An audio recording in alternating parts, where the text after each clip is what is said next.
If you're here, you're probably ready to unwind, to rest your eyes, quiet your mind, and let your curiosity drift into something deeper. Tonight, we're exploring a question older than time. How did life begin? Was it chance, or was it designed? A spark in the void, or the hand of something divine? You don't need to decide right now, just breathe and let the story carry you. Before we begin, take a moment and drop a comment below. Let us know where you're tuning in from, what time it is where you are, or even how long it usually takes you to fall asleep. This is a space for calm thoughts and big questions. You're safe here. You're welcome here. So, fluff your pillow, close your eyes, and let's begin our quiet journey into the origins of life. Chapter 1: The Eternal Question.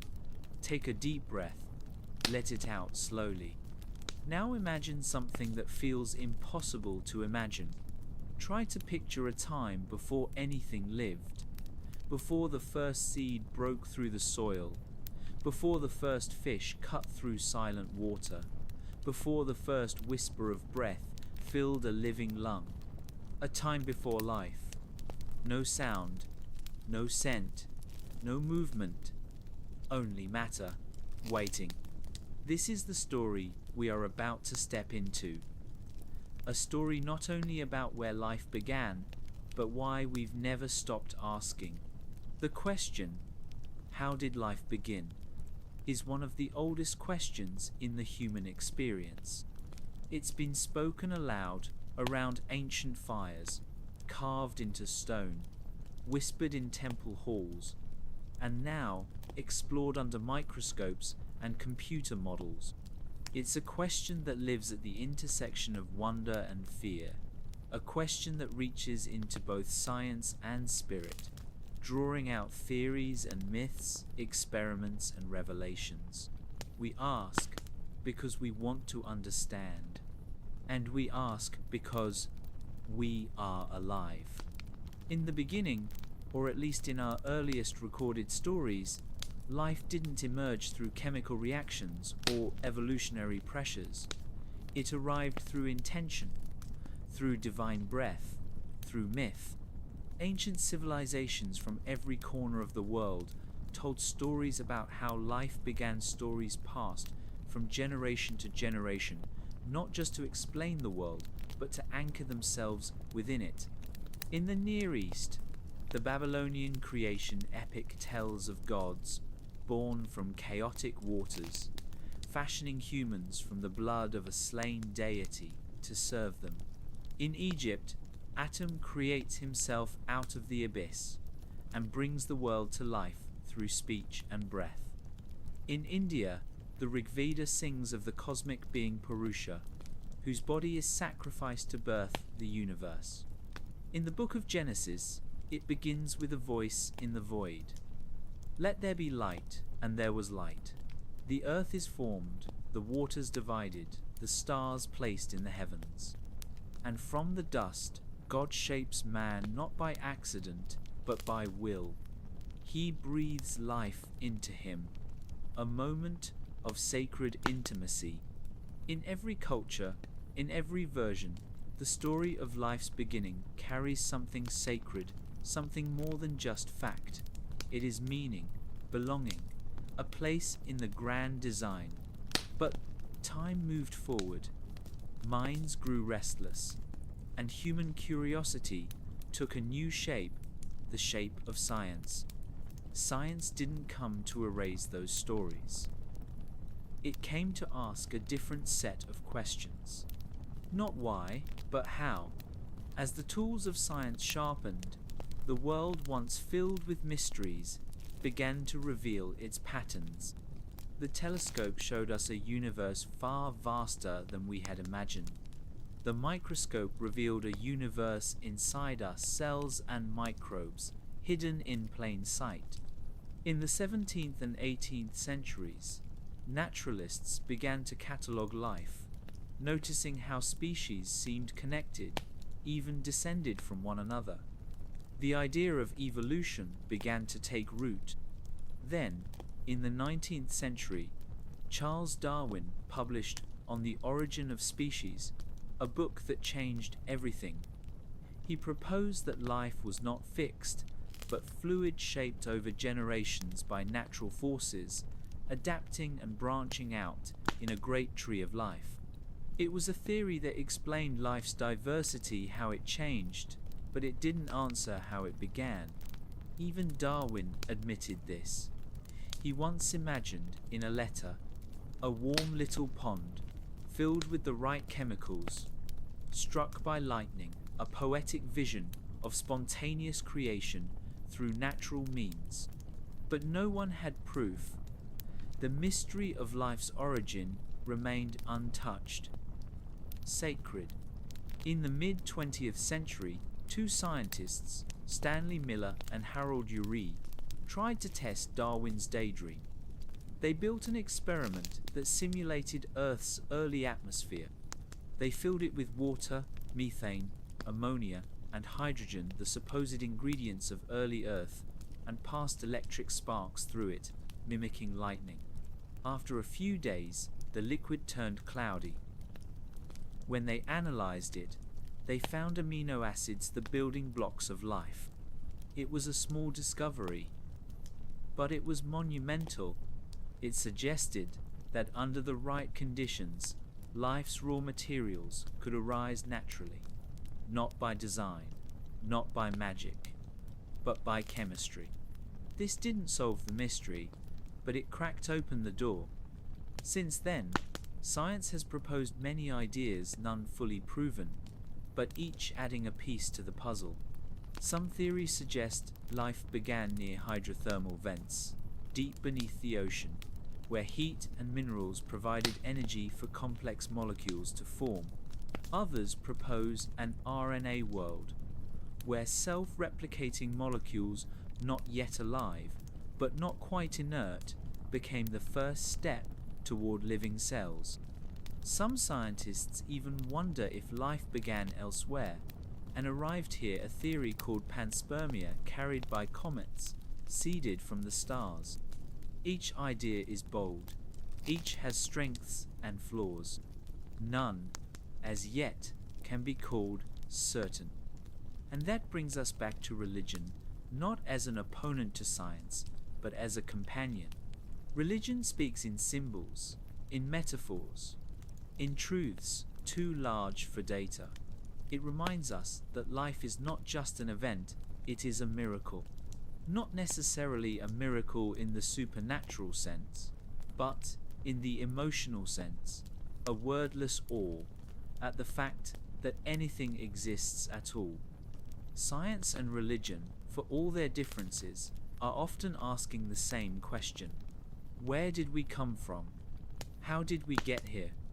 And what does it mean that we are here now, asking this question at all? Perhaps the most beautiful thing about this mystery is that it still is a mystery.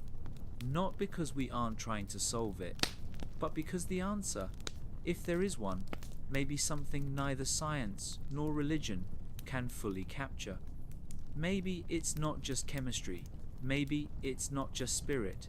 Maybe it's something in between, or something entirely beyond. In this video, we will walk that line gently between biology and belief, between lab notes and legends. We will examine the scientific theories of how life may have emerged from non-life. We will listen to the sacred stories told for generations, stories that gave life meaning before anyone spoke of molecules. We will not try to win the debate, because maybe the point isn't to win. Maybe the point is simply to wonder. So take another deep breath. Let your eyes soften. Let your thoughts drift. This story, the story of how life began, is not just about the distant past. It's about you, now, sitting here, breathing, listening alive. And that, in itself, might be the greatest mystery of all. Chapter 2. The scientific search for life's beginning. To understand how life began, scientists begin not with fire and faith, but with questions. They ask quietly, persistently, as if tiptoeing into a cathedral of molecules and time. They do not expect answers right away, only clues, glimmers, possibilities. Science does not claim to know how life started.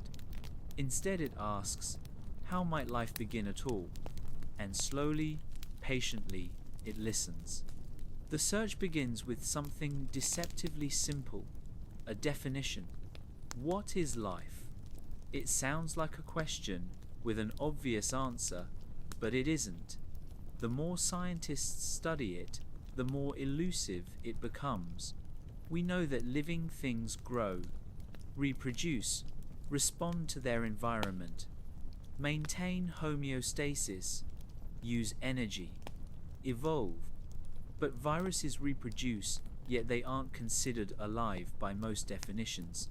Fire consumes and spreads, but it isn't alive either. Life is not a single trait.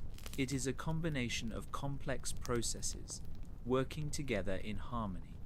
And that complexity is what makes the question so difficult.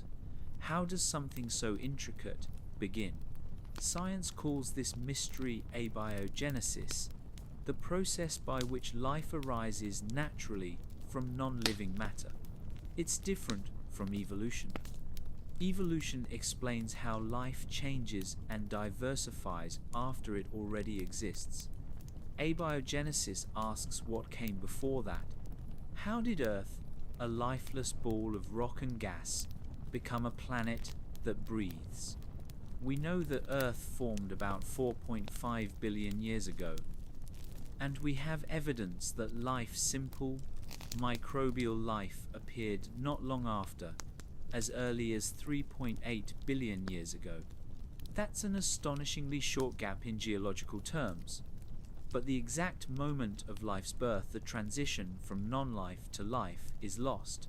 There are no fossils of the first molecule, no eyewitness to the first breath. What we have instead are theories. Each one is a glimpse into what might have been. Not complete answers, but careful steps forward. Let's begin with one of the earliest and most famous experiments in the study of life's origins.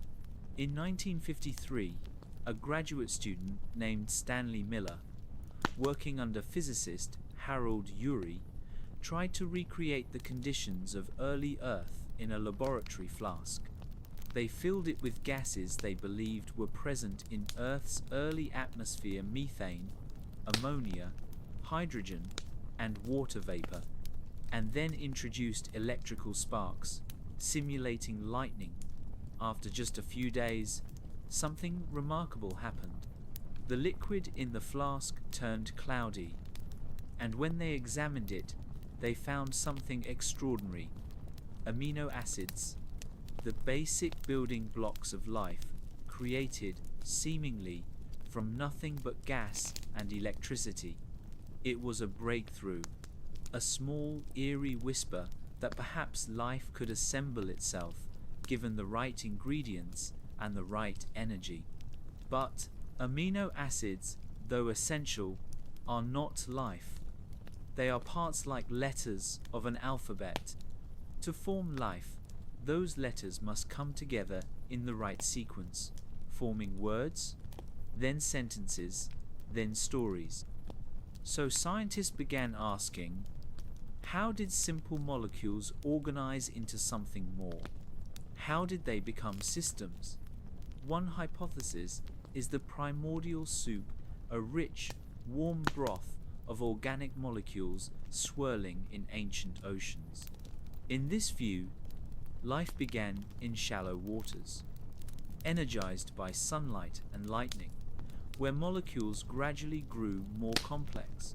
Another possibility is that life began in darkness deep beneath the sea, near hydrothermal vents on the ocean floor. These vents release heat and minerals from the Earth's core, creating a strange alien landscape. Even today, Life thrives, their entire ecosystems built on chemical energy rather than sunlight. Could these vents have been the cradle of life? Some scientists think so.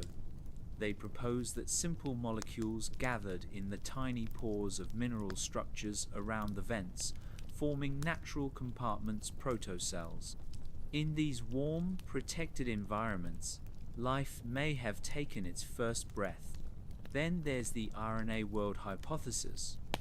RNA, like DNA, is a molecule that carries information. But unlike DNA, RNA can also act like an enzyme performing chemical reactions. In this theory, the first life wasn't a cell, but a self-replicating RNA molecule, a strand that could copy itself and evolve over time. Eventually, these strands may have become enclosed in lipid membranes, forming the first primitive cells. From there, evolution could take over. Simple life would become more complex. Cells would specialize. Multicellular organisms would emerge. And billions of years later, so would we. Each of these theories is compelling in its own way. Each has evidence, but also unanswered questions. How exactly did RNA form in the wild? How did it become stable enough to replicate? What environmental conditions were truly present on early Earth? There is no final answer yet, only progress. And patience. Some researchers look even farther out beyond Earth itself. They study meteorites and comets, which often contain organic molecules. In 1969, a meteorite fell near Murchison, Australia. Inside, scientists found over 70 amino acids, some not found on Earth. Could life's ingredients have come from space?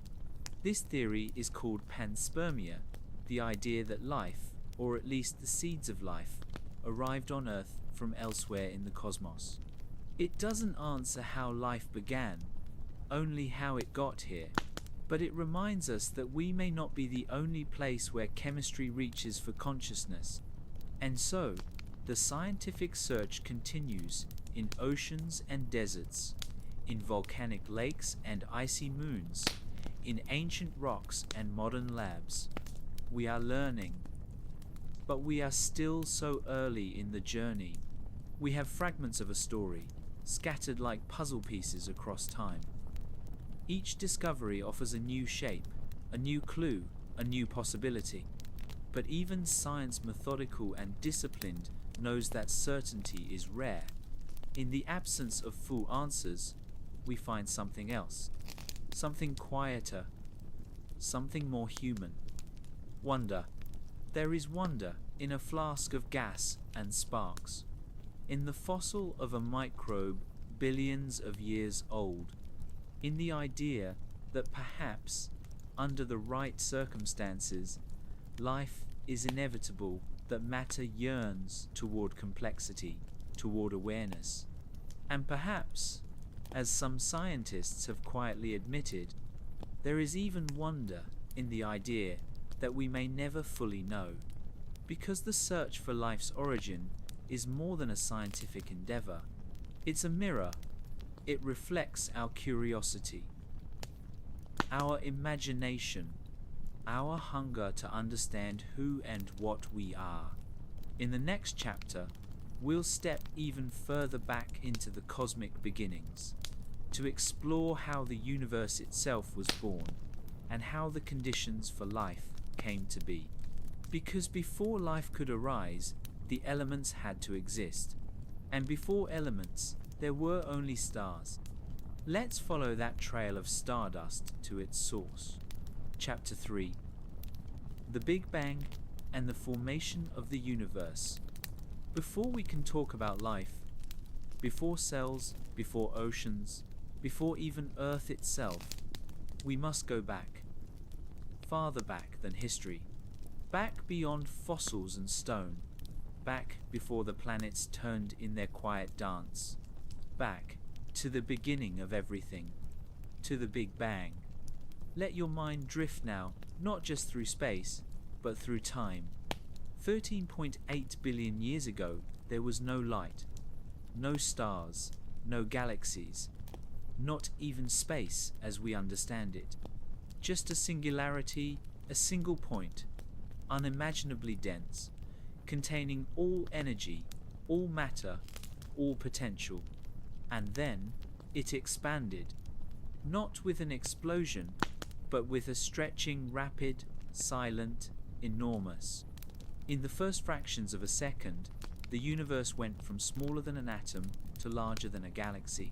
Time began, space unfolded, and with it, the laws of physics took shape.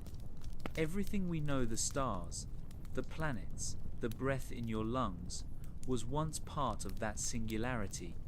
We are, quite literally, made from the ashes of creation. In the first moments after the Big Bang, the universe was hot, so hot that atoms couldn't form. Only energy existed, pure and chaotic.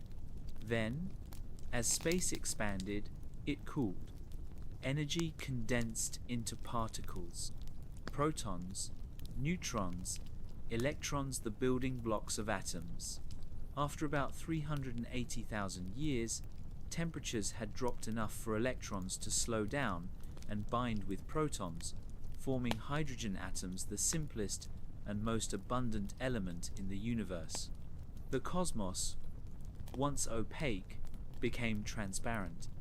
Light, true light, could now move freely.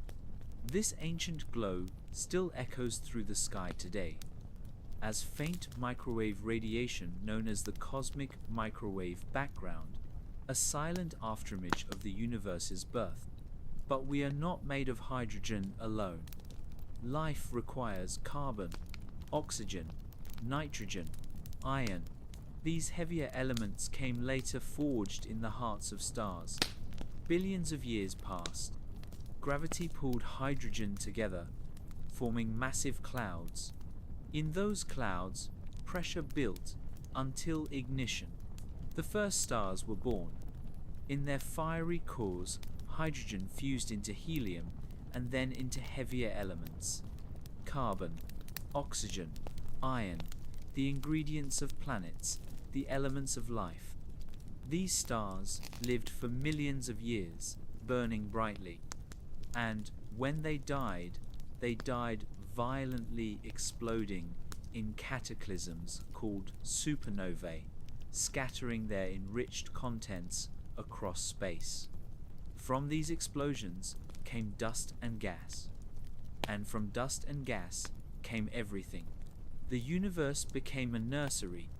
In one small corner of this vast expanse, a new star was forming. Ours, the Sun. About 4.6 billion years ago, in a quiet arm of the Milky Way galaxy, a cloud of gas and dust began to collapse under its own gravity. At its center, pressure and heat grew until nuclear fusion ignited and the Sun was born. Around it, a disk of leftover material spun, clumped, collided, and merged. Out of these collisions, planets began to take shape, worlds of rock and gas, pulled into orbit by the Sun's growing gravity.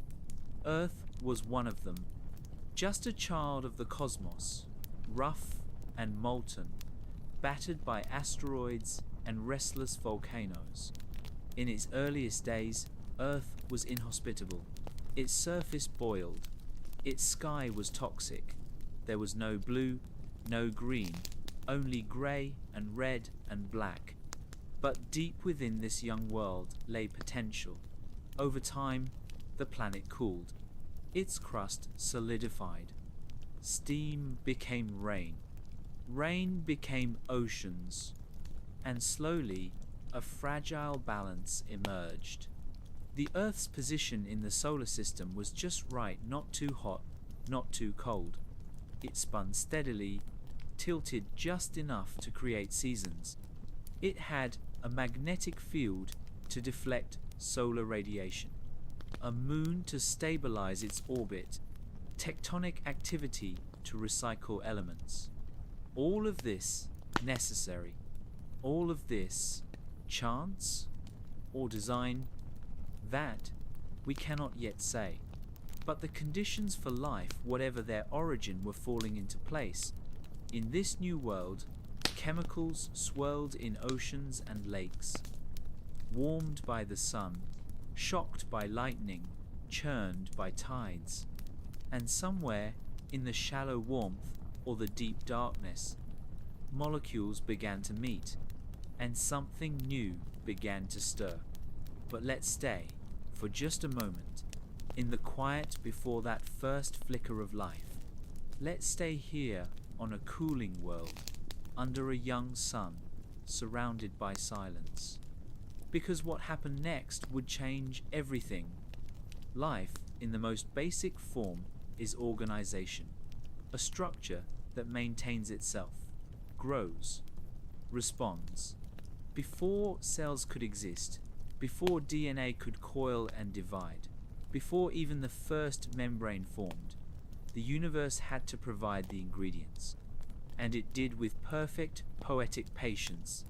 The atoms in your body, the calcium in your bones, the iron in your blood, the oxygen in your lungs were forged in the cores of stars billions of years before you were born. You are, quite literally, made of stardust. This is not metaphor. It is chemistry. It is truth. Science tells us that life could only exist because the universe, from its very beginning, unfolded in a way that made it possible. If gravity was slightly weaker, matter would never have clumped into stars. If the nuclear forces inside atoms were slightly stronger or weaker, stars couldn't produce carbon. If the expansion rate of the universe had been different by even the tiniest fraction, there would be no galaxies, no planets, no life. This delicate balance has been called the fine-tuning of the universe. To some, it suggests deep cosmic luck. To others, it whispers of design. To all, it raises the same quiet question. Why does the universe seem so perfectly prepared for life? We may never know for sure. But it's here at the intersection of awe and uncertainty that science and spirituality often meet. Not in conflict, but in contemplation. They both look at the stars and ask, how did this happen? They both trace the past and wonder, what came before?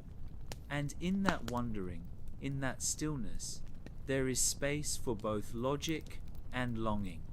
From the Big Bang to the stars, to our blue, fragile Earth, the path to life has been long, violent, delicate, and beautiful. And now, standing at the edge of that story, we are ready to take our next step, to move from the cosmos into the chemistry of life. Chapter 4: The Primordial Earth, a Chemical Cauldron. Close your eyes for a moment and imagine a planet without people, without cities or forests or even life. Now take that planet back 4 billion years. Strip away everything we know, the blue skies, the oceans, the continents. Let it become something else entirely. A world young and angry, raw, unshaped, breathing fire and gas. This was Earth, but not as we know it. The Earth we live on today is the result of billions of years of slow, deliberate change. But in the beginning, change came violently.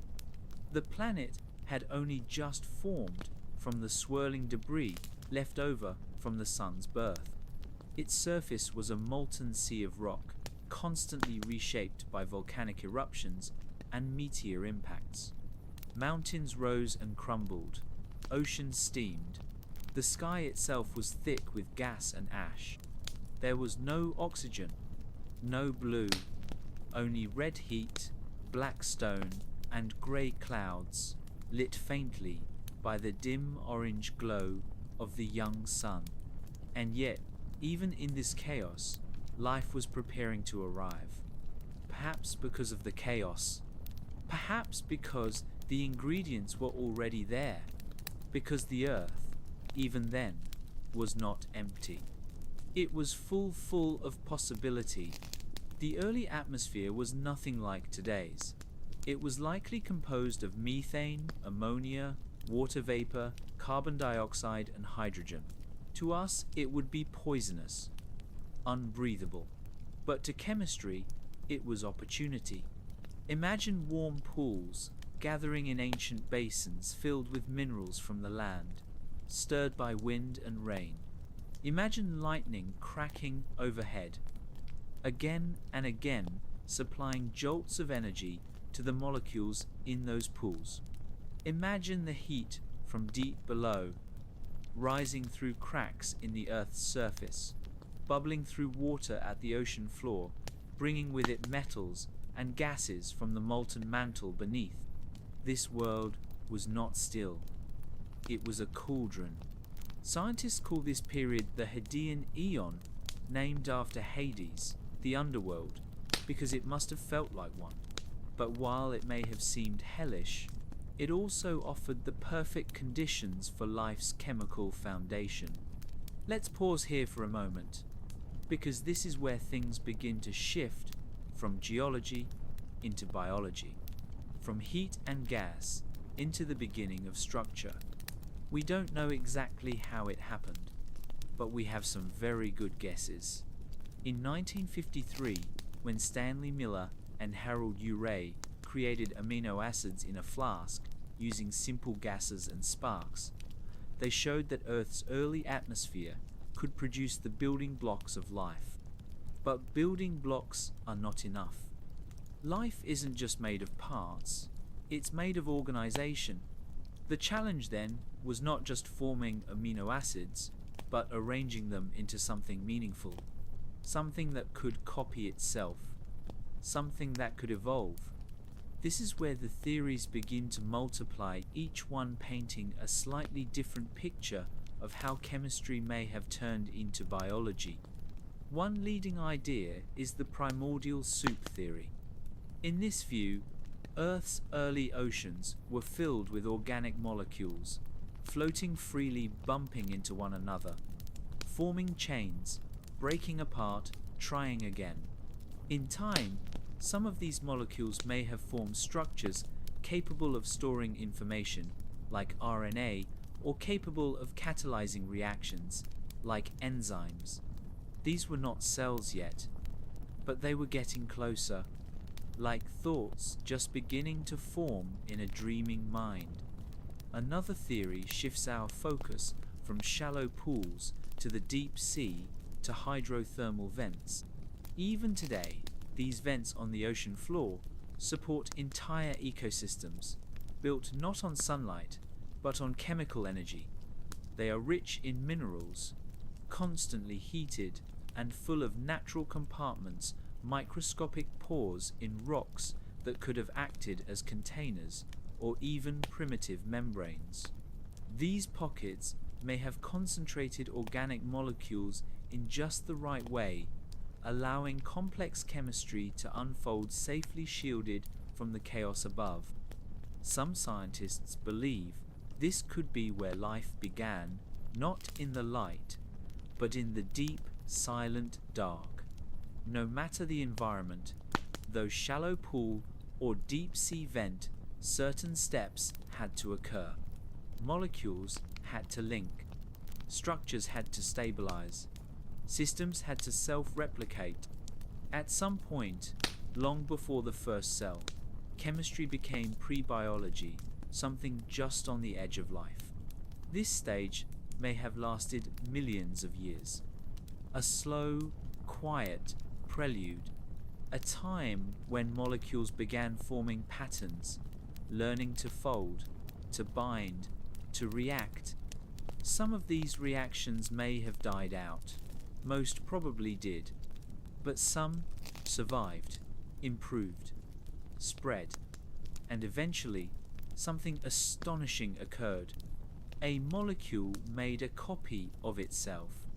Replication is one of the core requirements for life. Without it, evolution cannot begin. There is no inheritance, no change, no competition. But with replication, even imperfect replication, nature can begin to shape what works. And what works survives, not perfectly, not consciously, but effectively. This is the spark of natural selection long before animals, before plants, before DNA. A self-replicating system, favored by its environment, gradually becoming more stable, more complex, more capable. But there was still one more hurdle to cross: containment. Even the most elegant molecule is vulnerable in a chaotic world. What it needed was protection. This is where the first membranes may have come in thin, fatty bubbles made from lipids, which can form spontaneously in water. These membranes could have encased strands of RNA or other chemicals, creating a kind of protocell, a primitive version of the living cells we know today. Protected, organized, responsive, not yet fully alive, but no longer dead. We call these hypothetical entities prebiotic systems. They were fragile, simple, incapable of much, and yet they represented a moment unlike any before. A moment when the line between non-life and life began to blur. It's important to remember this didn't happen in a single place or in a single moment. Life may have started in many locations, in many forms, some lost, some failed, some merged. It wasn't a spark, it was a process, a slow, incremental dance between chemistry and environment. And perhaps most astonishing of all, it worked. From these ancient systems came the first true cells, simple, single-celled organisms able to grow, reproduce, evolve. They left no fossils, only chemical traces in the rocks. But their descendants are still with us today. Bacteria, archaea, the oldest branches on the tree of life. They are small, unassuming, but they were first. And everything else, every fish, tree, dinosaur, and human would one day evolve from their line. As you listen now, as your breath rises and falls, remember, there was a time when the earth breathed differently, not through lungs, but through chemical possibility, and in that ancient breath, the first stirrings of life began. Quiet, fragile, patient, the beginning of a story still unfolding. Chapter 5. From molecules to cells, the leap to life. Let us return now to a quiet earth, not empty, but expectant. The volcanoes still breathe, the seas still churn, the lightning still cracks, but somewhere in that wild chemistry, hidden deep in tide pools, or in the dark heat of underwater vents, something unusual begins to happen. Not all at once, not loudly, but slowly, subtly, and profoundly. In the chapter before this, we stood at the edge of a remarkable threshold. Simple molecules formed from Earth's earliest elements had begun to assemble. Chains of amino acids, strands of RNA, fatty acid membranes, separate pieces formed under different conditions, now converging. And here the question changes. Not how were these pieces made, but how did they begin to work together to become alive? The word life suggests something familiar, a spark, a pulse, something breathing. But the earliest life was not a creature. It had no eyes, no mouth, no heart. It was not aware that it was alive, but it carried the essential qualities that define all living systems. Replication, the ability to make copies of itself. Metabolism, the processing of energy to maintain internal structure. Evolution changed through time, guided by natural selection. When these functions appeared together, inside a protective boundary, life began. Let's go slowly. Imagine a tiny droplet invisible to the naked eye, floating in a shallow pool or a pocket of mineral rock. Inside, strands of RNA twist and shift. They are not perfect copies. Mistakes happen, but sometimes those mistakes make the strands better, faster, more stable, more likely to survive and replicate. And that, right there, is the beginning of evolution. One hypothesis suggests that RNA came first, not DNA, not proteins, but RNA. Why? Because RNA can do something special. It can store information, like DNA, and it can also act like an enzyme, like proteins. It's a kind of dual-purpose molecule, a possible bridge between chemistry and biology. In this theory, called the RNA world hypothesis, the first proto-life was built around short RNA strands that could copy themselves, catalyze reactions, and evolve. These strands were not alive as we define it today, but they were not dead either. They sat in a strange in-between space. Other theories propose metabolism-first models, suggesting that chemical cycles of energy processing began before information storage, setting the stage for life to evolve in a more networked, dynamic way. Still others look at lipid world scenarios, where fatty acids formed micelles or vesicles, tiny bubbles, that created microenvironments where reactions could occur safely. There's even speculation that clay surfaces help to line molecules, serving as templates for their arrangement and reactions. In truth, it may have been all of the above. Multiple pathways, converging in different ways over countless years until one path, by chance or by pattern, became stable enough to last. The leap from molecules to cells may seem small on paper, but it is monumental. A cell is not just a bag of chemicals. It is a structured, self-regulating system. It maintains balance. It repairs itself. It responds to its surroundings. The first cells, called prokaryotes, were simple. No nucleus. No organelles. Just membranes, cytoplasm, and a few strands of genetic material. And yet, they could live. They could take in molecules from their surroundings, convert them into energy, use that energy to grow and divide, and pass their information on to the next generation. In that moment, somewhere on the young Earth, perhaps 3.8 to 4 billion years ago, chemistry finally became biology. It's hard to say how long this transition took. It might have happened quickly. In geological terms, perhaps over a few million years. Or it could have been slower, a process of trial and error stretching out over vast, empty epochs. Most of the evidence is gone now.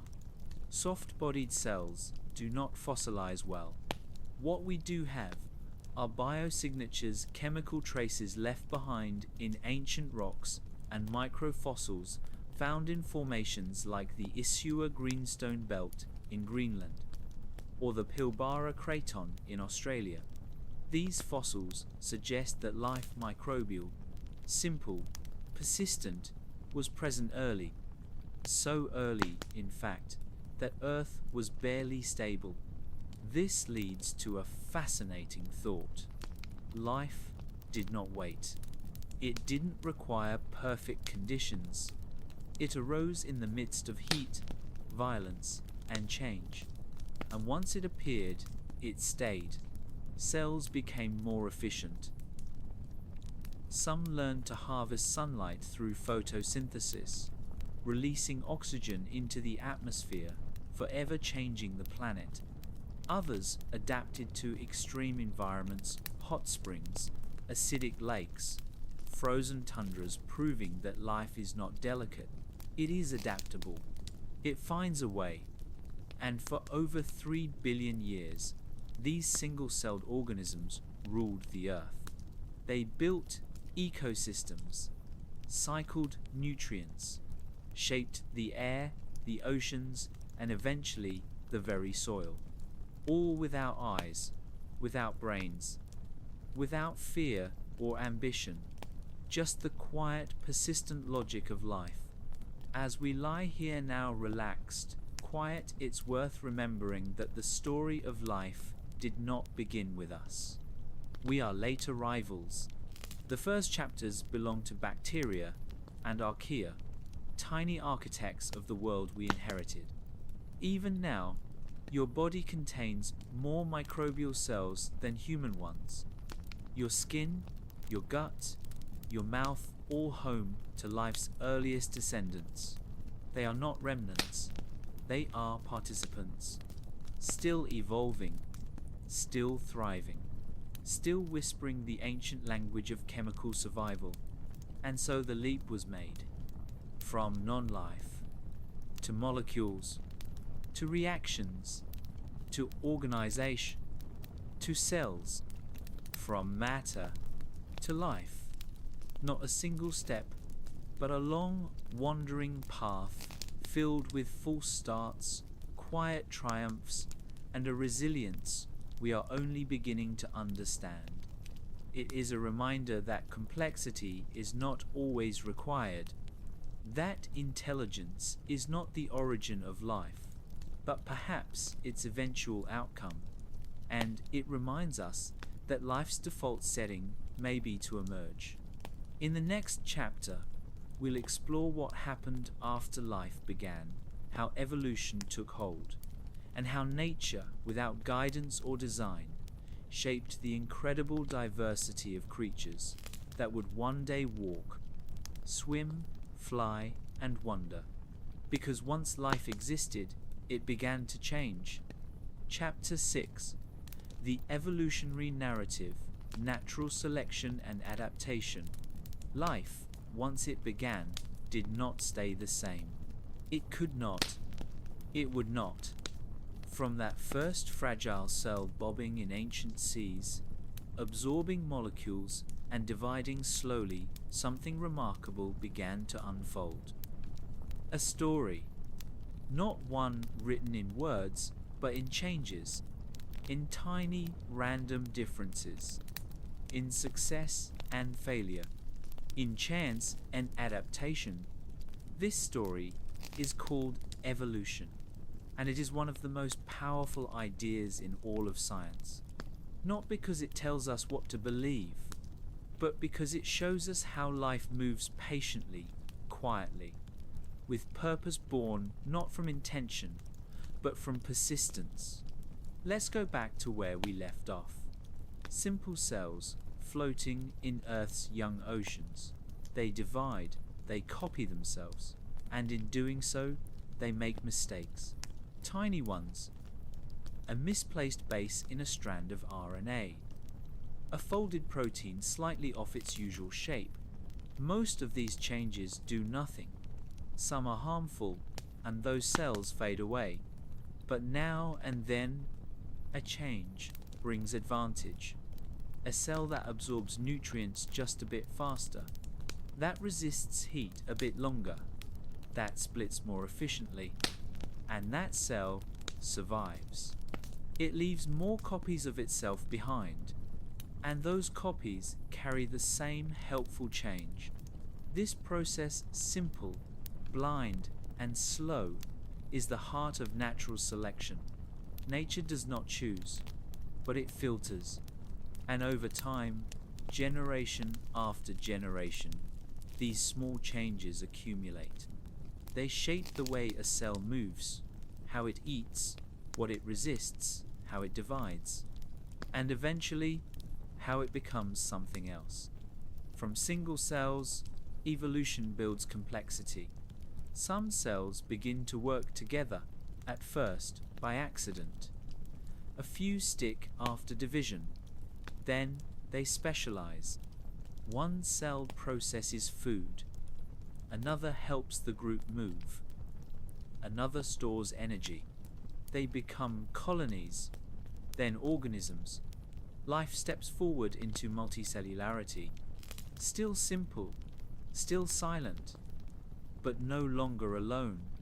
This change takes time, hundreds of millions of years. But the pattern is the same, tiny variations, passed down through generations, shaped by the environment. In a warm sea, faster swimmers survive. In a changing climate, flexible metabolisms win. Life learns without thinking. It adapts without knowing. It thrives without planning. And from this patient process, the tree of life begins to grow. In 1859, a man named Charles Darwin published a book called On the Origin of Species. It described this process, natural selection, not as philosophy, but as science, a framework for understanding how simple organisms could give rise to the vast, wondrous diversity of life we see today. Birds, trees, insects, whales, humans, all connected, not by appearance or by belief, but by shared ancestry. Darwin's idea was revolutionary and controversial, because it suggested that life did not need a divine spark to change or improve.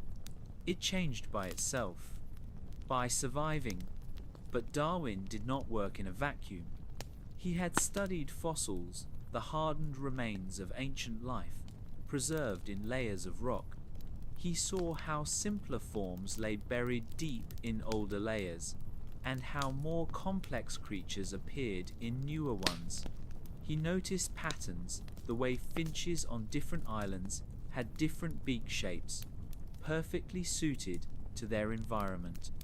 And though he didn't know about DNA, he sensed that traits must be inherited, passed from parent to offspring. What he described in the 19th century, we now understand in stunning detail today. DNA, the molecule of life, is the code that evolution writes on. In every cell of your body, a double helix carries instructions for how to build you. Hair color, enzyme shape, eye structure, blood type, all written in the four-letter alphabet of nucleotides, A, T, C, and G. When you reproduce, that code is copied almost perfectly, but not quite. Mistakes creep in, mutations. Most are harmless. Some are helpful. Some are deadly. The helpful ones, the ones that allow an organism to thrive just a little better, tend to stick, and over generations they spread. That is evolution. Not a leap, not a spark, but a drift with direction. The evidence for this process is vast. Fossils tell the story in stone transitional forms like Tiktaalik, halfway between fish and amphibian, or Archaeopteryx, with wings like a bird and teeth like a reptile. Genetics tells the story in code, showing that humans share over 98% of our DNA with chimpanzees, and even 60% with fruit flies. Embryology shows it in development, where human embryos briefly grow tails, echoing our distant ancestors. And comparative anatomy reveals the same patterns again and again: bone structures in the wing of a bat, the paw of a cat, the hand of a human, all shaped by the same template. Evolution is not just about change. It's about adaptation, life adjusting, refining, modifying itself to suit the environment it finds itself in. Camouflage in the Arctic fox, long necks in giraffes reaching for trees, the webbed feet of frogs, the echolocation of bats, each trait sculpted by survival, and always temporarily, because the environment changes. And life must keep changing too. Of course, not everything is perfect. Evolution doesn't design, it repurposes. Our backs still hurt because we walk upright on a spine shaped for four-legged motion. Our wisdom teeth crowd because our jaws have shrunk faster than our dentition has adapted. Nature is not building machines. It is refining survivors. And sometimes good enough is good enough. Still, the beauty of this process is undeniable. From a single cell to all the colors of the coral reef, from silent algae to the call of the whale, from one ancient ancestor to us, hairless apes with brains too large and imaginations too vast. We are not separate from this process. We are a product of it. We are evolution, wondering about itself. For some, this idea is unsettling, that life, with all its complexity and wonder, emerged without a plan. But for others, it is profoundly moving, because it means we are connected not just to each other, but to every living thing, to the birds in the sky, to the trees in the forest, to the bacteria that were here first, and maybe here long after, all branches of the same tree, all shaped by the same force, not random, not destined, but natural. In the next chapter, we'll step into a different lens, entirely one-shaped, not by test tubes or fossils, but by sacred stories, ancient traditions, and timeless beliefs. Because for many, life's origin is not written in DNA, but in divine design. Chapter 7, Creationism Faith's Answer to Life's Origin.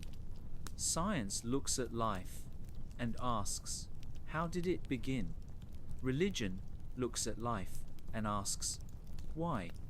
In this chapter, we step softly from the realm of the measurable into the realm of the meaningful.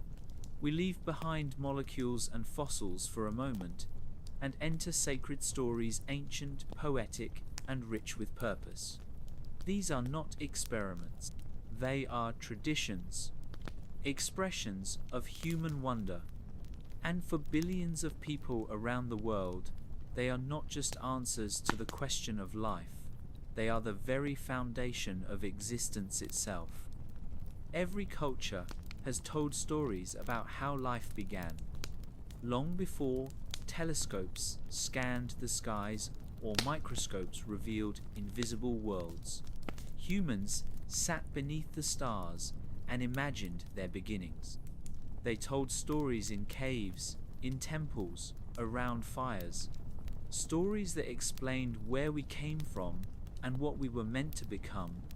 We call these stories creation myths. But they are not myths in the sense of fiction. They are myths in the original sense, mythos, truth, conveyed through story, symbol, and metaphor.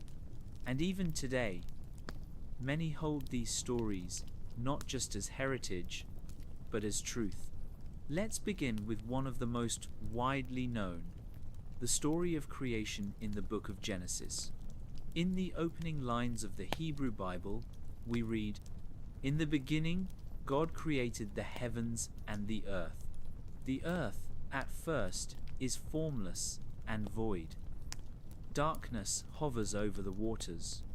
And then, God speaks, "Let there be light," and light appears.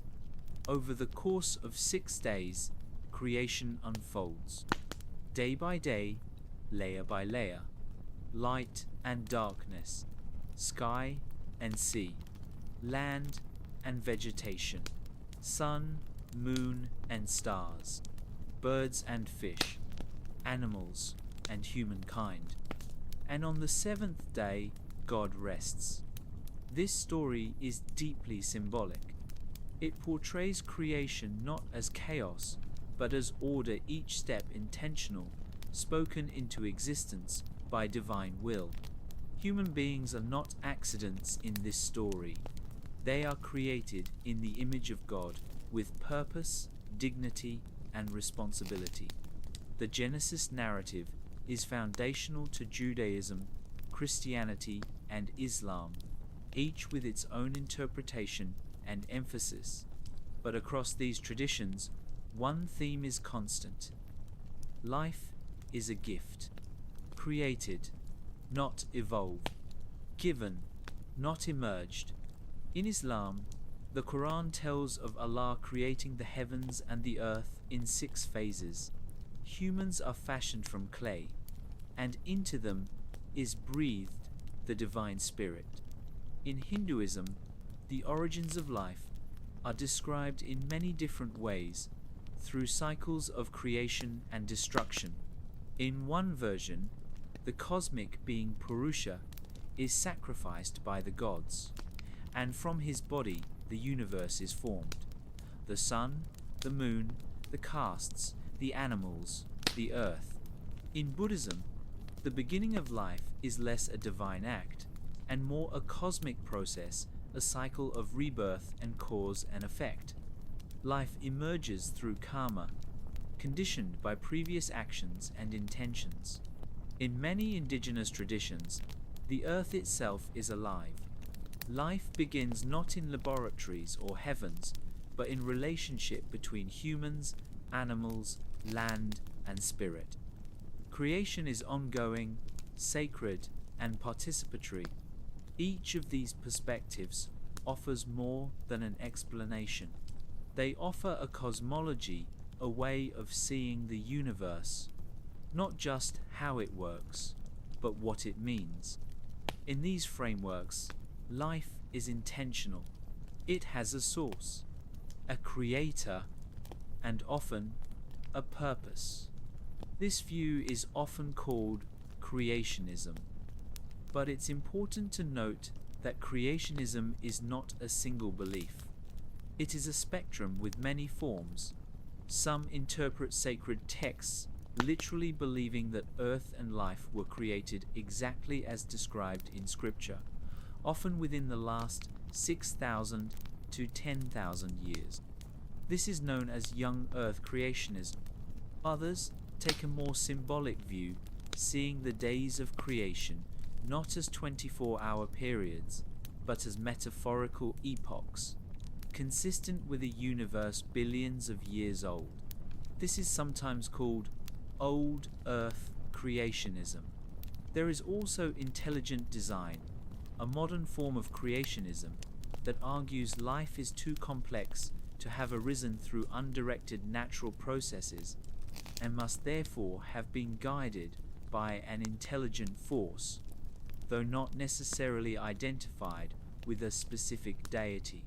Each of these views shares a common belief: that life did not arise by accident, that a creative intelligence shaped its origin. To scientists, these ideas often raise concerns because they cannot be tested. They do not make predictions. They rely on faith, not data. But to believers, this is not a weakness. It is the point. Faith does not require evidence. It is belief in something beyond evidence, in mystery, in transcendence, in meaning that cannot be measured. Creation stories speak to why life exists, not just how. They offer a place in the cosmos, a relationship to the divine, a moral framework, and often a promise that life is not random, that we are meant to be here. For some, science and religion seem to contradict one another. If life evolved over billions of years through chance and natural selection, what room is there for God? But for others, the two can coexist. This idea is known as theistic evolution, the belief that God used evolution as a tool, guiding the process behind the scenes. In this view, evolution is how God created life slowly, intricately, with a complexity beyond human comprehension. Just as an artist chooses brushes or a composer chooses instruments, God may have chosen natural laws as the method of creation. This blending of science and faith is not new. Many early scientists were people of deep faith, including Isaac Newton, who believed the laws of motion were evidence of divine order. Even today, there are scientists who are also believers who see no conflict between their faith and their findings. Because science explains mechanisms, religion explores meaning, and perhaps both are needed to fully understand life. Still, the tension remains. Some creationists reject evolution outright. Some scientists dismiss faith entirely. But between the extremes, there is a middle ground, a space where questions are welcomed, not silenced. Because the origin of life is not just a biological puzzle or a theological statement. It is a mystery that touches both the brain and the soul. And perhaps, in the end, we do not need a final answer. Perhaps what we need is conversation, the ability to listen across traditions, to ask hard questions kindly, to seek truth humbly, and to remember that both science and religion were born from the same place, wonder. In the next chapter, we'll gently explore the ongoing dialogue and the clashes between science and religion. We'll look at where they diverge and where they may find harmony. Because the story of life's origin is not just about beginnings. It's about how we understand the world and each other. Chapter 8: Scientific Critiques and Religious Responses. In the quiet hours of early morning, when the world is still and your thoughts drift like clouds, it's natural to wonder, can science and religion both be right? Do we have to choose between believing in evolution or believing in a creator? These questions have echoed through lecture halls and pulpits, classrooms and kitchens. They are not new, but they remain deeply personal and deeply complex. This chapter isn't here to settle the debate. Instead, we'll explore how science views religious claims and how religion responds in turn. A respectful dialogue, one rooted in listening, not shouting. Let's begin with how science critiques creationism. To understand this, we need to first remember what science is and what it isn't. Science is a method. It asks questions. It makes predictions. It tests those predictions against evidence. If the evidence doesn't support a theory, that theory must be revised or rejected. This is the scientific method, an ongoing cycle of curiosity, testing, refinement, and discovery. Religious creation stories, by contrast, are often unchanging. They are based on divine revelation, sacred texts, or long-standing tradition. They are not meant to be tested in a lab. They are meant to be believed. This is where the first critique emerges. From a scientific perspective, creationism is not science because it does not offer testable hypotheses. If someone says, God created life exactly as it is, there is no experiment that can prove or disprove that. There is no fossil, no measurement, no data that could contradict a belief that rests on faith alone. And in the world of science, claims that can't be tested aren't scientific. A second critique focuses on evidence. We have overwhelming evidence that life evolved over billions of years. Fossils that show gradual change in species over time, DNA comparisons that reveal common ancestry, geological layers that tell the story of time, direct observations of evolution in real time. such as bacteria developing resistance to antibiotics. In contrast, young Earth creationism claims the Earth is only 6,000 to 10,000 years old. Science rejects this because it contradicts mountains of data. Radiometric dating shows rocks are billions of years old. Starlight from distant galaxies takes millions of years to reach us. Ice cores in Antarctica preserve annual layers going back 800,000 years. From the scientific point of view, a young Earth is not supported by the evidence. And what about intelligent design? It's a newer idea, one that tries to present itself in scientific terms. It argues that some features of life are too complex to have evolved through natural processes alone. Think of the human eye, or the bacterial flagellum, tiny, intricate machines that seem to require all their parts to function. This is called irreducible complexity, the claim that certain biological systems could not have evolved step by step. But scientists have responded with detailed models showing how these systems could evolve gradually, with each step offering a slight advantage. Evolution builds on existing parts. It reuses, reshapes, repurposes. What seems irreducibly complex today often makes sense once we trace the path backward. Perhaps the most fundamental critique science offers is this: we don't need supernatural explanations. Natural processes, mutation, selection, time, are enough to explain the origin and development of life. To introduce a designer, science argues, is to add unnecessary complexity, a hypothesis that doesn't improve our ability to predict or test. This idea is known as methodological naturalism. It doesn't say the supernatural doesn't exist. It simply says science can't study it. If something cannot be measured, repeated, or falsified, it's beyond the scope of science. Not necessarily false, just not science. But now, let's pause. Because for many people of faith, these critiques feel cold, incomplete, even dismissive. To say life is the result of randomness and natural selection may sound accurate to scientists, but to a believer, it can feel like something precious has been taken away. So let's listen to religious responses, not to refute science, but to express a different kind of truth. First, many religious thinkers agree.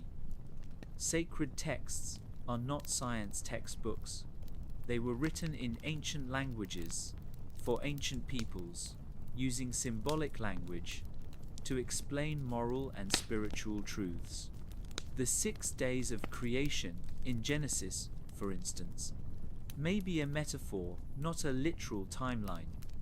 The purpose of these stories is not to explain geology or biology. It is to explain meaning, who we are, why we matter, what our relationship is with the divine and with each other. Second, many faith traditions embrace compatibility. They accept the evidence for evolution, but also believe that God is behind the process. This is the idea of theistic evolution.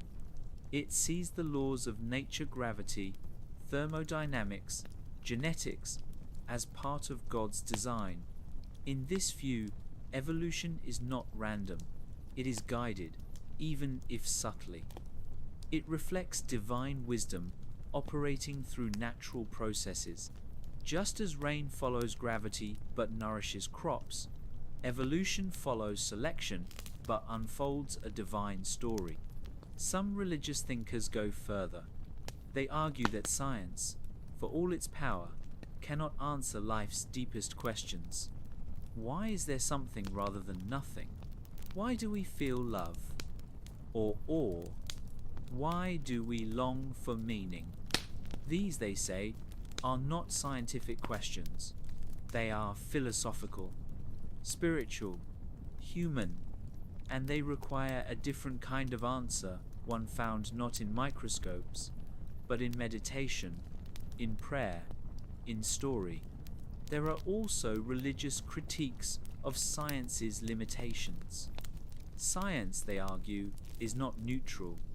It reflects human assumptions, often the assumption that only material things exist.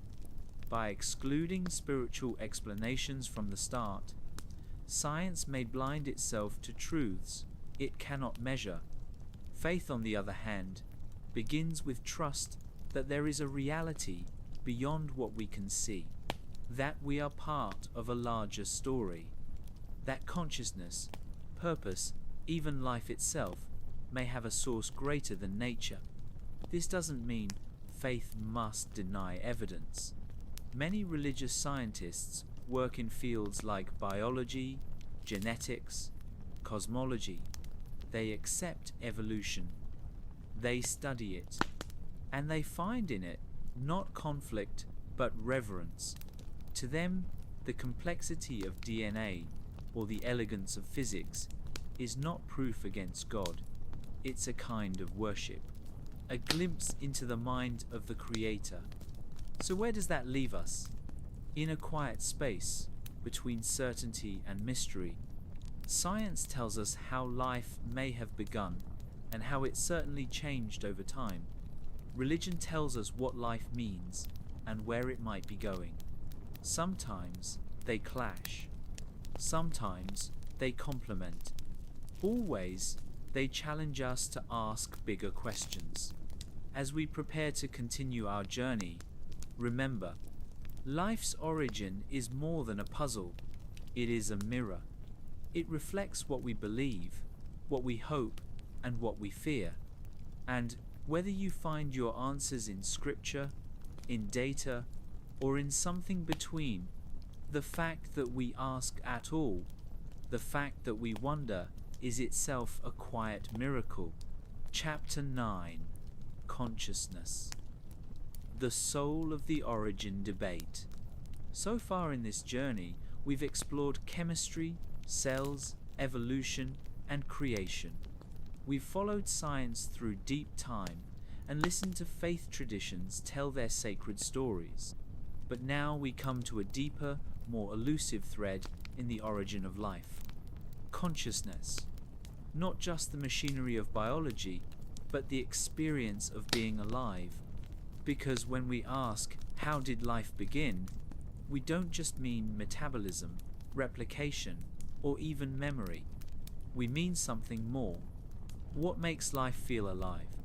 What breathes awareness into biology? Where does the self begin? Science offers powerful tools to explore the physical world. It can explain how stars formed, how DNA replicates, how cells divide.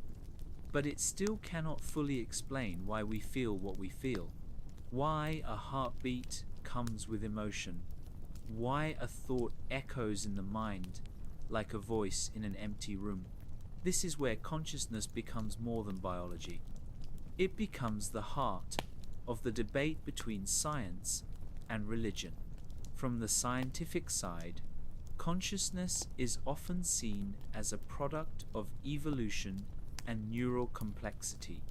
The brain, made up of roughly 86 billion neurons, is a vast dynamic network. Patterns of electrical and chemical activity move between them, creating sensation, memory, and awareness. In this view, consciousness is emergent. It isn't something added to life. It arises from life. Once it reaches a certain level of complexity, just as atoms can form molecules, and molecules can form living cells, some scientists argue that conscious experience emerges from the right arrangement of biological parts, a byproduct of evolution useful for survival, but not necessary for meaning. And yet, this view leaves many unanswered questions. How can a structure made of physical parts, atoms, molecules, neurons, give rise to subjective experience. Why does seeing red feel red? Why does pain hurt? Why do we feel joy, love, sorrow, if those feelings have no direct evolutionary function? These are not just puzzles. They are what philosopher David Chalmers calls the hard problem of consciousness. They hint at something science struggles to measure: the inner life. And here is where religion steps in. For millennia, spiritual traditions have claimed that consciousness is not a byproduct of biology. It is the essence of life itself. It is the soul, the divine spark, the breath of God. In the Abrahamic religions, life begins not when cells divide, but when spirit enters matter. In Genesis, God forms man from dust, but Adam is not alive until God breathes into his nostrils the breath of life. In Islam, the Quran speaks of Allah shaping humans from clay, then breathing into them from his spirit ruh. Here, life is not just physical, it is spiritual, and consciousness, the ability to think, feel, and choose, is proof of that spirit. In Hinduism, consciousness is eternal. It is Brahman, the universal soul expressed in every living thing. The body changes, the mind changes, but awareness remains. You are not your thoughts or your brain. You are the witness behind them. This same theme is echoed in Buddhism, where consciousness is part of a continuous flow, a process rather than a thing.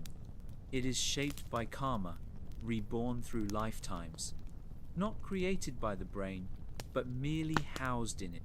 To many religious thinkers, science's account of consciousness as an emergent neural phenomenon feels incomplete. It may explain how neurons fire, but not who is watching them fire. Science describes structure, religion speaks to experience, and the tension between them reveals the deeper heart of the life origin debate. Because once we ask how life began, it's only natural to ask, when did conscious experience begin? Did it appear the moment life arose? Or only after evolution had shaped a brain complex enough to reflect? Is it present in animals, in insects, in bacteria? Or was consciousness always here, waiting to be revealed through life? From a religious perspective, consciousness might be the very reason life began, not as a side effect, but as a goal.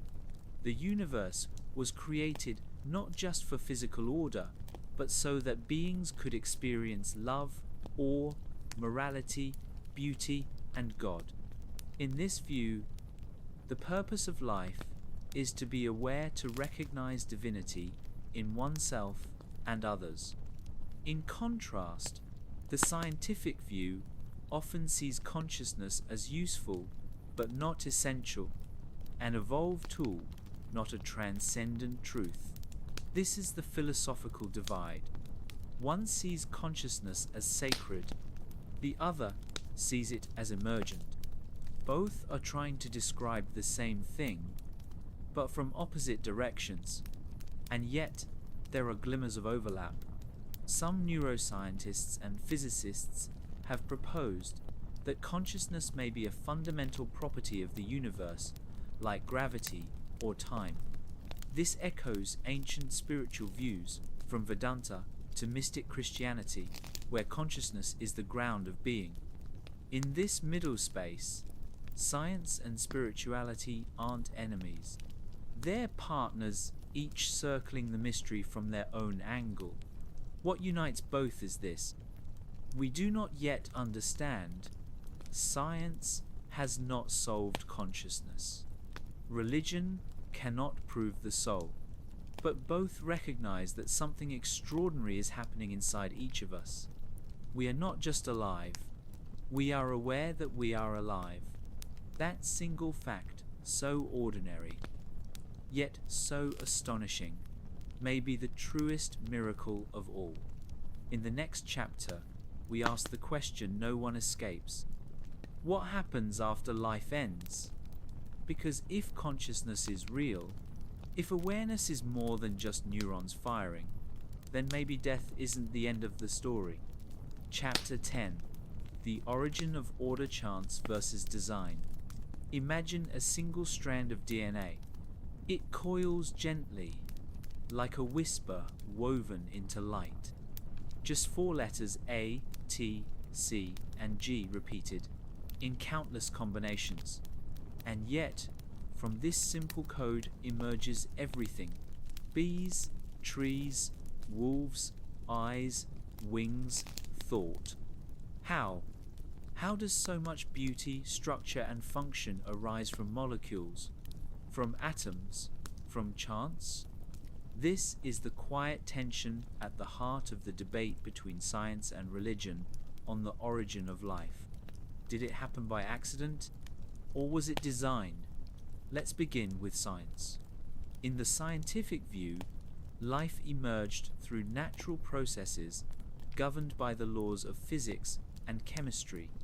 There was no plan, no guiding hand, just energy, matter, time, and probability. This doesn't mean life is meaningless, but it means life wasn't predetermined. According to this view, the order we see in nature from spiral galaxies to the double helix is not surprising. It is what happens when natural forces operate consistently over billions of years. Order arises spontaneously. From simplicity, complexity can emerge. A classic example is crystal formation.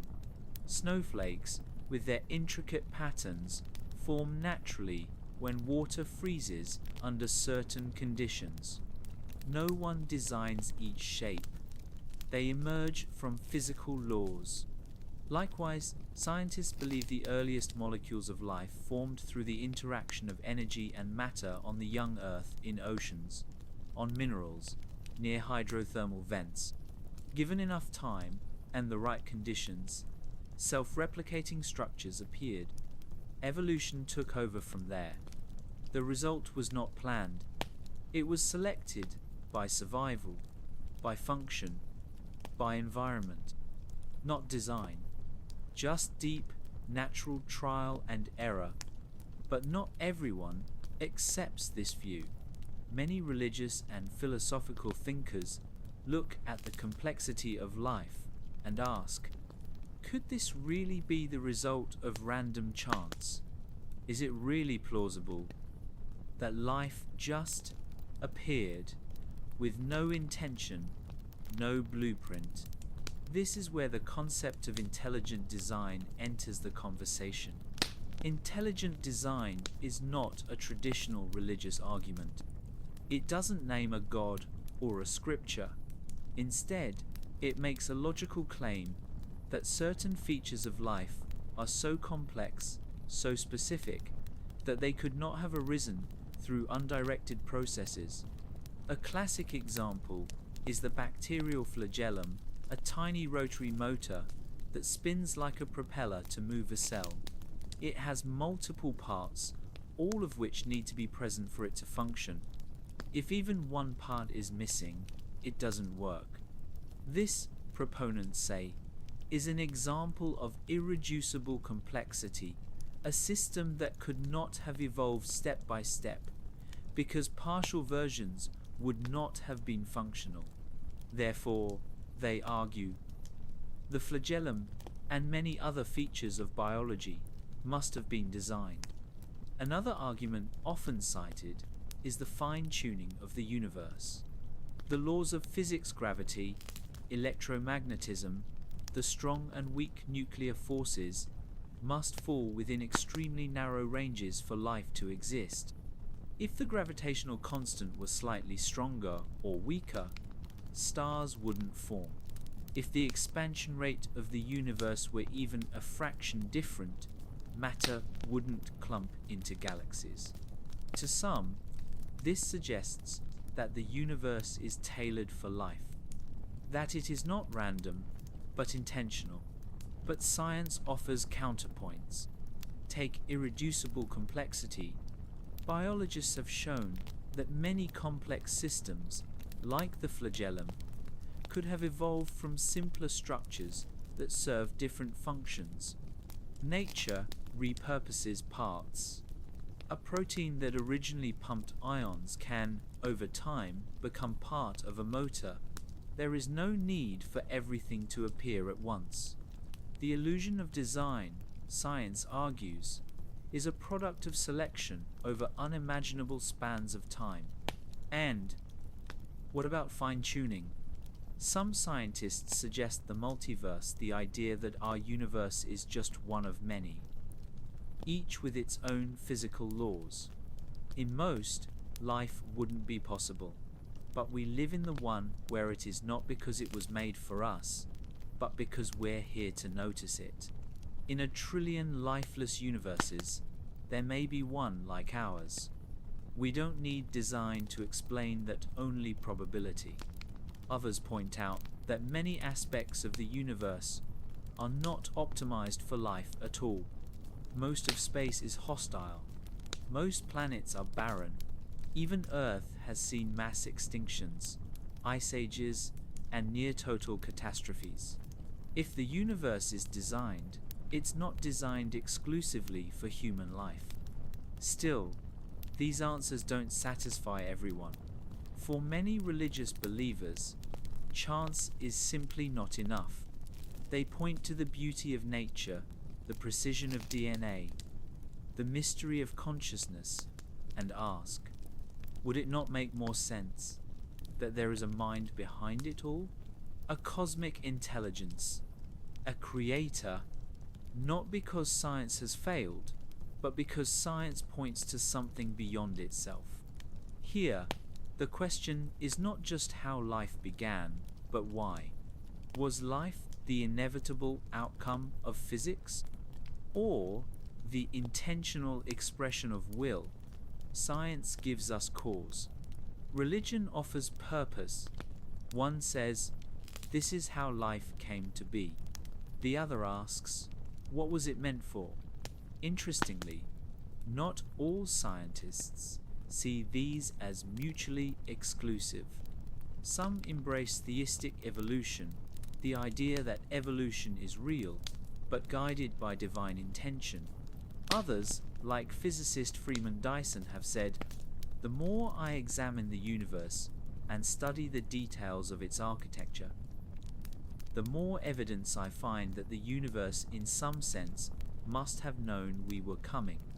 Even Einstein, who did not believe in a personal God, often spoke of a deep order in nature, a sense of logic, unity, and mystery. Ultimately, the question of chance versus design may never be fully answered, not because we lack evidence, but because we are asking from within the system. We are part of the process we're trying to explain. We carry both the math of science and the longing of spirit inside us, and maybe both are true in ways we can only begin to imagine. So whether you see DNA as the product of billions of molecular accidents, or as the signature of a mind beyond time, know this: life is astonishing. Whether by chaos or by craft, it is a story of structure arising from simplicity, of order emerging in a universe that could so easily have remained silent. And perhaps that order, however it came, is the real miracle. Chapter 11. Can science and religion coexist? The stars have always pulled us upward. We've charted their patterns, followed their rhythms, told stories by their light. We've asked them questions, some of the same questions we ask the cell, the atom, the gene. Where did we come from? Why are we here? And over the centuries, two great ways of knowing have emerged to answer these questions. Science, the path of observation, measurement, theory, and religion, the path of meaning, faith, revelation. For some, these two paths are forever divided: oil and water, fact and feeling, rational thought versus spiritual belief. But for others, many others, science and religion are not enemies. They are partners in a larger conversation. So which is it? Can science and religion coexist? Let's begin where the tension is most often felt: the question of life's origin. Science tells a story of matter and energy, from the Big Bang to stars, from stars to elements, from elements to molecules, from molecules to cells, a slow, majestic unfolding.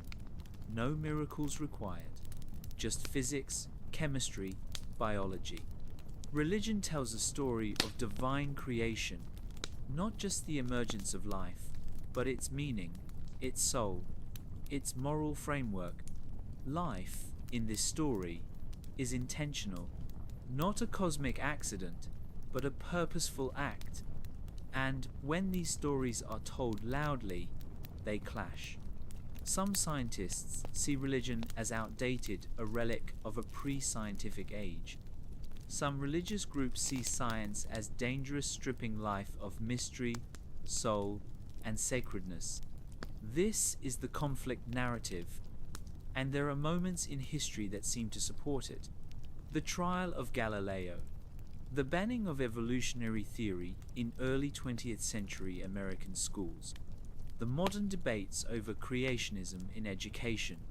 In these stories, science and religion appear as opposing forces locked in a battle for truth. But this is not the whole story, because history is also filled with scientists of deep faith. Gregor Mendel, the father of genetics, was a monk. Georges Lemaitre, who proposed the Big Bang, was a Catholic priest. Even Isaac Newton, one of the greatest scientific minds in history, spent more time writing about theology than physics. For these thinkers, there was no contradiction. Studying the natural world was not a rebellion against God. It was a way of understanding God more deeply. In modern times, the relationship is more nuanced. Some scientists remain devout believers, seeing their work as a form of reverence. Others are agnostic or atheistic, seeking truth through material processes alone. Surveys show that a significant number of scientists worldwide identify with a religion, particularly in fields like biology, medicine, and physics. They see no conflict between their belief in natural laws and their belief in a divine source, because science explains how. Religion asks why, and those are not the same question. Let's take an example: the process of evolution.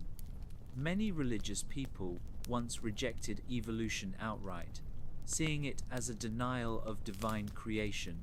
But today, large religious groups, including the Catholic Church, many Protestant denominations, and most Jewish scholars, accept evolution as compatible with faith. They believe God may have used evolution as the method of creation, that the natural laws discovered by Darwin and others are not accidents, but tools in the hands of the Creator. This approach is often called theistic evolution. It allows for scientific integrity and spiritual meaning to coexist.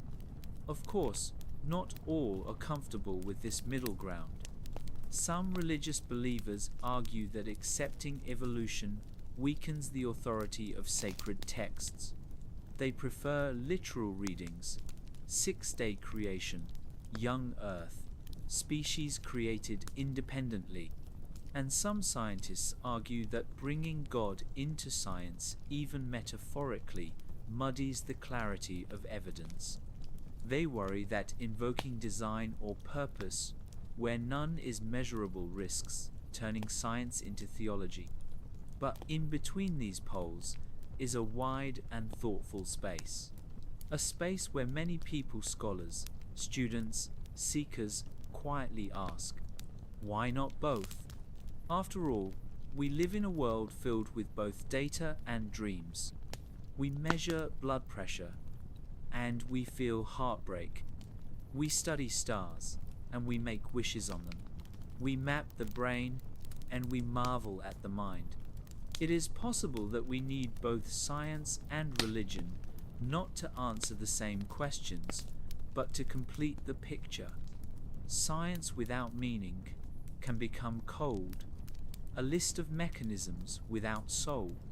Religion without inquiry can become rigid, a system of belief that fears new questions. But together, they can offer a balanced lens. One eye on the observable, one on the ineffable. Even within science, there are mysteries that edge into the spiritual. What came before the Big Bang? Why does the universe follow mathematical laws? Why is there something rather than nothing? These are not just technical questions, they are existential. And, while science may someday offer better models, many believe religion still has a place, offering a language of wonder, humility, and human connection. So what does coexistence look like? Sometimes it's a classroom where evolution is taught alongside religious respect. Sometimes it's a scientist kneeling in prayer after publishing a paper. Sometimes it's a rabbi, imam, or priest learning quantum physics to better speak to a questioning congregation. And sometimes it's as simple as a quiet moment at night, lying under the stars, knowing they're made of hydrogen and fusion, and still feeling awe, still whispering thanks. Coexistence doesn't mean agreement. It means dialogue. It means recognizing that different questions may need different tools. You don't use a telescope to understand ethics. You don't use scripture to split an atom, but both can be part of a larger truth, a truth that holds the scientific and the sacred in one breath. In the final chapter, we'll ask the biggest question of all: what is truth? Because in the end, the origin of life is not just about facts or faith. It's about the human drive to understand, to find coherence in the cosmos and in ourselves. Chapter 12. What is truth? A search for meaning at the beginning of life. What is truth? It's a question older than civilization, older than books or science, older than religion. Before we had theories or theologies, we had the need to understand, to see order in the stars, to see purpose in pain, to see meaning in a life that begins and ends. And at the center of it all, one timeless question: where did we come from? We have searched for this answer with test tubes and telescopes, with prayers and poetry, with data and with dreams. But how do we know when we've found the truth? What even is truth? In science, truth is something measurable, something that can be observed, tested, and replicated.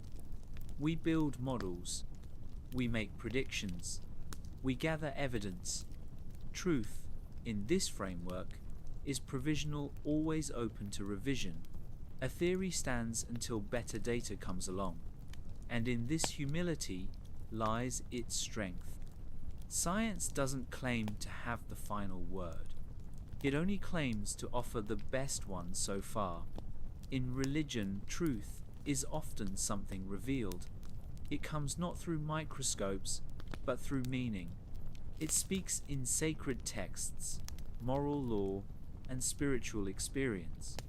It's not just what is, it's what should be.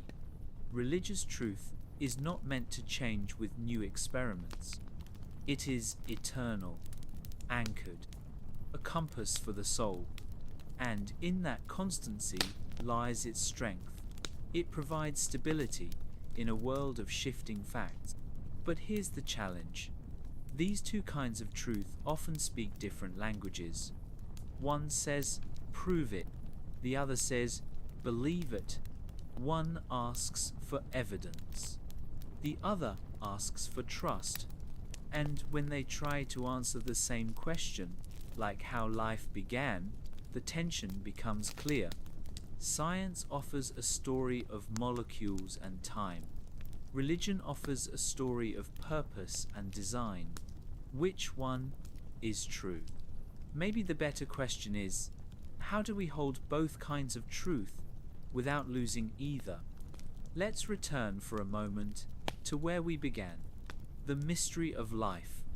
We've explored the scientific explanation, the early Earth, the chemistry of prebiotic molecules, the emergence of self-replicating RNA, the slow rise of evolution by natural selection.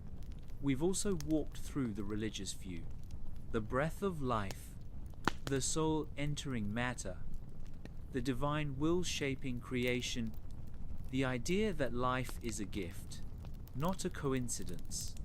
And throughout it all, we've seen that both views seek the same thing: understanding. Science and religion are not as far apart as they seem. They are two ways of seeing, two ways of reaching for something beyond ourselves. So what is truth? Perhaps it's not a conclusion, but a conversation between what we know and what we feel, between what we measure and what we mean. Truth may not always be one thing. It may be found in balance. Think of a compass. It doesn't give you the full map, but it gives you a direction. Science points us toward the how. Religion points us toward the why. Together, they may help us navigate the mystery of life more fully than either could alone. There are things science can tell us beautifully. How a star forms, how DNA replicates, how a single cell becomes a person, but science cannot tell us why beauty matters, why love hurts, why consciousness exists, why we care, where we come from at all. For those questions, we often turn inward, to philosophy, to story, to faith. But let's not forget religion too has evolved. It has responded to discovery. It has reinterpreted sacred texts in the light of new knowledge. It has expanded its sense of mystery, not shrunk it. And just as science must stay humble in what it doesn't know, so must religion be open to wonder, even when that wonder comes through a microscope. So here's a final thought. Maybe truth is not about choosing a side. Maybe it's about learning to listen deeply to what each way of knowing offers. The world is vast. The universe is ancient. Life is a delicate web of order and chance. And somehow, you are here, conscious, curious, alive. That, in itself, may be the beginning of truth. Whether you believe life began in a chemical tide pool, or was shaped by divine hands, or something between, the search matters. Because the search for life's origin is really a search for ourselves. And so, as this journey comes to an end, take a breath. Feel the rhythm of your own existence. You are a part of something vast and still unfolding. Truth is not just what you find. It is what finds you when you look with open eyes and an open heart. And maybe, just maybe, the beginning of life was the beginning of that search.